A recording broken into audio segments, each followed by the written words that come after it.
Selamat sore, Dek. Sore Kak. Perkenalkan, saya Elda Febriana, pekerja sosial yang akan membantu adik dalam menangani dan mengatasi permasalahan yang adik hadapin. Kalau boleh tahu namanya siapa ya? Nama saya Dila. Sekolah sekarang kelas berapa? Kelas 2 SMA. Kalau boleh tahu umur adik berapa? Umur saya 17 tahun. Adik berapa bersaudara? Saya 3 bersaudara. Adik anak yang keberapa? Anak pertama. Kakak tahu permasalahan ini memberi efek yang cukup besar ke adik. Boleh diceritain nggak perasaan adik gimana sekarang ini? Gara-gara pas SMP dibully, jadi sekarang tuh kayak kalau berteman tuh gak percaya diri gitu. Ngerasa nggak pantas aja ada di lingkungan mereka, di lingkungan teman-teman gitu. Adik kecewa nggak sama sikap mereka?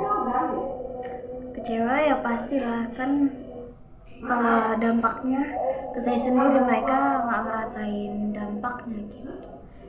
Cuma ya udahlah, udah lalu juga.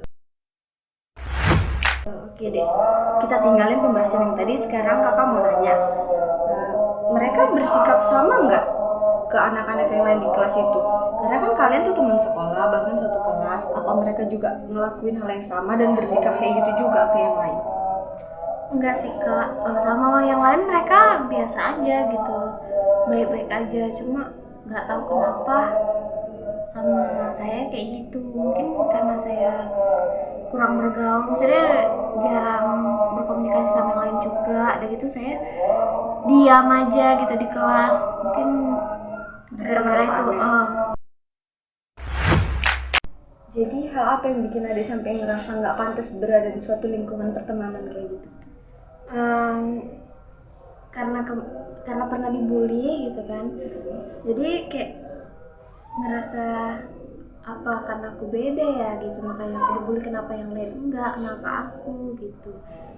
Dari situ mulai nggak percaya diri buat ada di lingkungan tersebut gitu. Tapi kan kalau menurut kakak, ini cuma masalah waktu juga. Memang benar apa yang udah dialami itu nggak bisa kita ubah. Tapi bukan berarti Ade bisa terus-terusan kayak gini. Kan Ade juga punya masa depan. Ade harus bisa fokus ke sana. Ini cuman ini masalah penerimaan diri aja. Mereka yang ngebully kan karena mereka merasa lebih dominan. Padahal sebenarnya juga enggak. Tergantung Ade gimana nyikapinya. Tapi semua itu balik lagi ke Ade. Semua pasti bisa dilewati kok. Berarti penyebab adik sekarang jadi lebih pendiam karena pernah dibully dulu ya? Selain sekolah, adik punya nggak kegiatan lain, entah hobi yang biasa adik jalani sehari-hari? Kalau hobi, saya hobinya nulis gitu, nulis cerpen gitu. Kan kamu juga punya bakat tuh. Kamu bisa terus fokus ke situ, kamu kembangin. Jadi itu bisa jadi suatu pengalihan kamu gitu. Kamu hebat loh bisa nulis kayak gitu. Mungkin kamu bakal bisa nyiptain banyak cerita atau puisi-puisi yang lebih bagus dari yang lain. Ada tahu nggak kalau kasus bully itu sekarang sudah ada undang-undangnya? Nggak tahu Kak. Jadi bully itu adalah suatu tindakan atau perilaku yang tidak menyenangkan yang dilakukan oleh seseorang atau sekelompok orang dengan maksud melakukan penindasan baik secara verbal maupun nonverbal sehingga membuat korban mengalami hal yang tidak menyenangkan dan tidak nyaman. Sekarang itu pasal tentang bully ada di pasal 80 ayat 1 JO, pasal 76 C Undang-Undang Nomor 35 Tahun 2014, dan bahkan para pelaku yang menghasut korban untuk melakukan tindakan seperti bunuh diri bahkan sampai mengakibatkan korban bunuh diri bisa dijerat dengan pasal 345 KUHP. Jadi dia nggak usah ngerasa khawatir lagi, untuk pelaku-pelaku bullying itu bisa dijerat dengan hukum. Kakak boleh tahu nggak gimana cara pandang kamu dalam menyikapi orang-orang yang menjadi pelaku bully ke kamu di sekolah?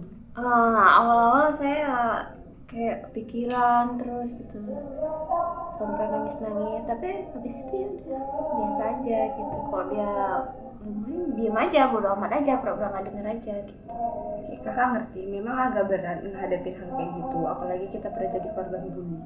Pasti bikin kita ngerasa tertekan. Cuman balik lagi, setiap orang itu kan punya kelebihan dan kelemahan masing-masing.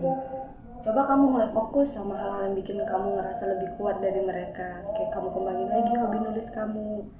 Jadi pandangan buruk mereka itu bisa kamu hapusin, dan kamu juga harus mulai bisa menerima, maafin mereka, bahwa kesalahan mereka suatu saat pasti bakal berubah.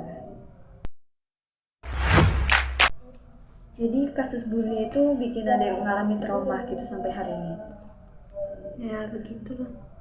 Jadi kakak bisa nyarankan kalau ada yang mulai terganggu aktivitasnya di sekolah, mulai kurang fokus gitu, coba ambil cuti selama 1 minggu, fokus di rumah, kembangin bakat nulisnya. Nanti kakak bakal merujuk ke salah satu psikiater atau psikolog biar untuk menangani kasus trauma adik, sampai biar nggak berkelanjutan dan nanti bisa beraktivitas normal kembali dan nggak terganggu sama kasus-kasus bully yang udah pernah terjadi dulu. Jadi adik udah paham kan apa itu kasus bully? Sudah kak, wah, bully itu penindasan terhadap seseorang yang tidak diinginkan. Ya, baik, kakak bakal lurusin lagi. Jadi bully itu tindakan kekerasan dilakukan secara verbal maupun nonverbal kepada seseorang yang tidak diinginkan dan mengakibatkan biasanya trauma, depresi, atau hal lainnya yang mengganggu mental atau psikis. Berhubung sekarang juga udah ada undang-undang tentang bullying kan, adik udah gak perlu merasa khawatir kalau masih pelakunya tetap ngelakuin hal yang sama di sekolah. Kita bisa ngelaporin mereka ke pihak sekolah, bahkan kita juga bisa ngasih tahu ke mereka bahwa kasus bully ini bisa dijerat secara hukum dan bisa dilaporkan sebagai salah satu tindak pidana dalam kepolisian. Jadi mulai sekarang adik gak perlu khawatir karena semua itu udah punya jaminan ya. Oke kak.